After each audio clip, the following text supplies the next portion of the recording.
I thank you for joining me on a God vlog. My name is Scott Elliott. I'm the pastor at this awesome church, First Congregational United Church of Christ, right here in Mount Vernon. It's the first absolutely warm day in May. I think it's close to 70 degrees, and I thought I'd come out here and try another video vlog from outside.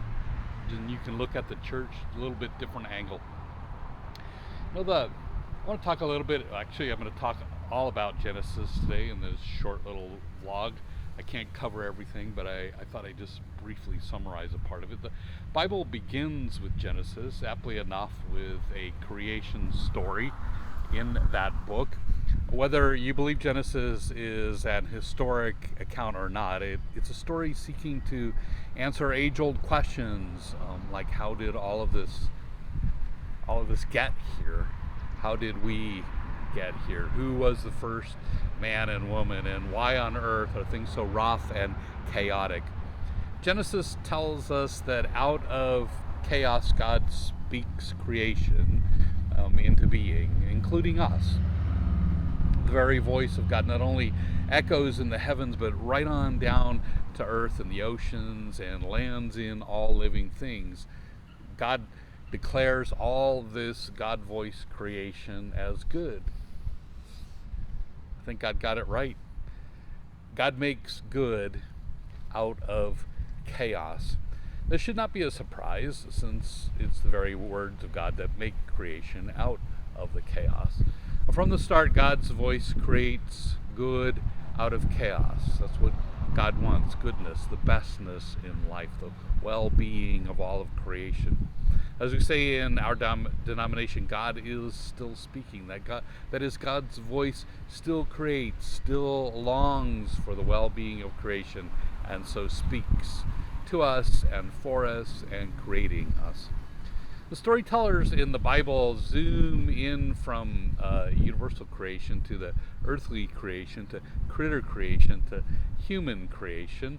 And it turns out humans are not just words of God, but come to life infused with the breath of God and are made in the image of God.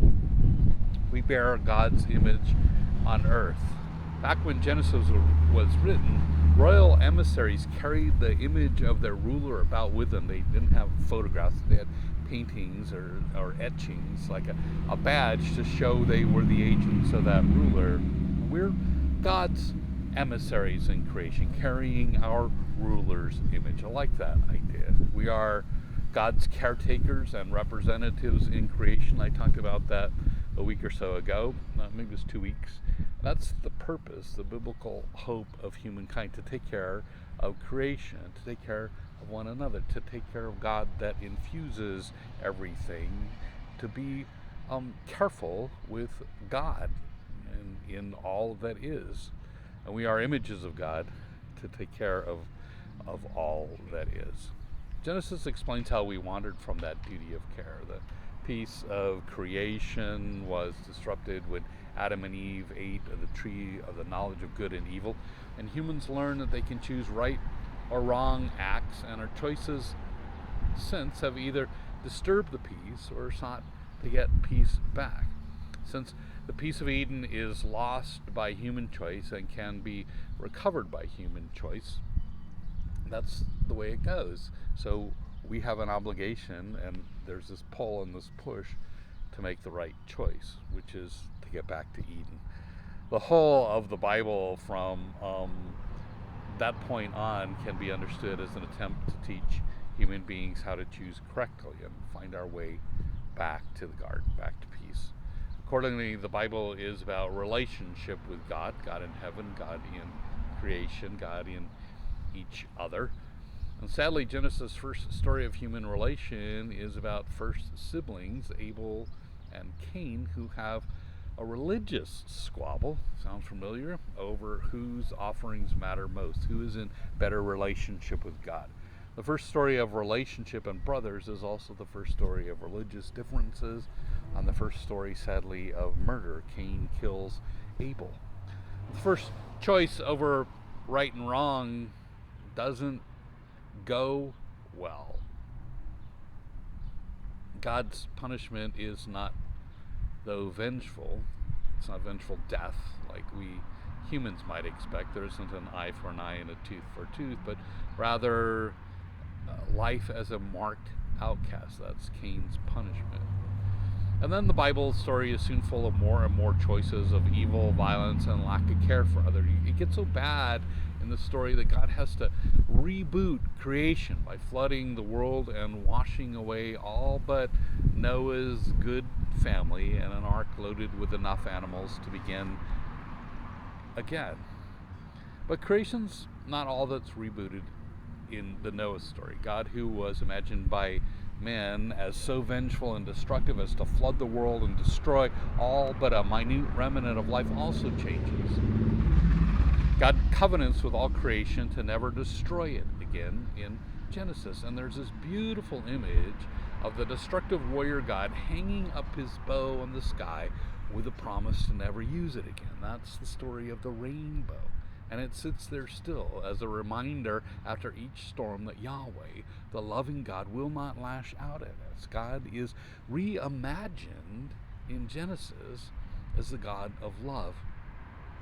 And I'd like to report that the human reboot worked out in the story, but it doesn't. Humans continue on in the Bible to make choices of both good and evil. Relationship with God in the universe, creation, and each other suffer and benefit. After the flood, God tells humanity to spread to the ends of the earth, but instead they settle down and build the Tower of Babel.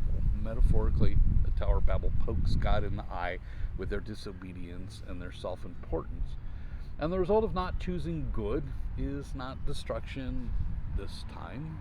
It's not destruction of the world or humankind. The result is the destruction of the Tower of Babel, and the unhealthy settlement and consequences is the babble of diverse language as people finally are forced to disperse to the ends of the earth. And that dispersion leads to more relationships with one another through tribal leaders. Patriarchs and matriarchs in the Bible rule fledgling new peoples, and Abraham and Sarah become the first chosen to lead by name that we know about, we're told in the story, and God covenants with them to make them blessings to their people and to all nations. Abraham and Sarah, very human humans, live and make mistakes like the rest of us, but God sticks with them, and they stick with God. And the result is they and their son Isaac and then his child Jacob lead God's people, continue to lead God's people. When a severe famine strikes God's people, they seek safety with Joseph, who was a lost son of Jacob, who made good in Egypt and rescues them in Egypt. That's how Genesis ends. And all the stories of Genesis, the flaws of humankind, never stop God from leading humanity forward toward betterment.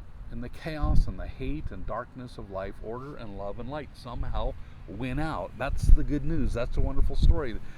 The somehow that wins out is God and humans who follow God. The result is good triumphing over evil. God winning. Humans winning. Creation winning in the end. There's a positive in the end. There's lots of negative, but positive always outweighs it and wins. That's good news. Well, thank you for joining me on a God Vlog out here on this beautiful day. I hope you're having a good day. I hope you are safe and healthy. Please go in peace, knowing that you are loved and that you matter much.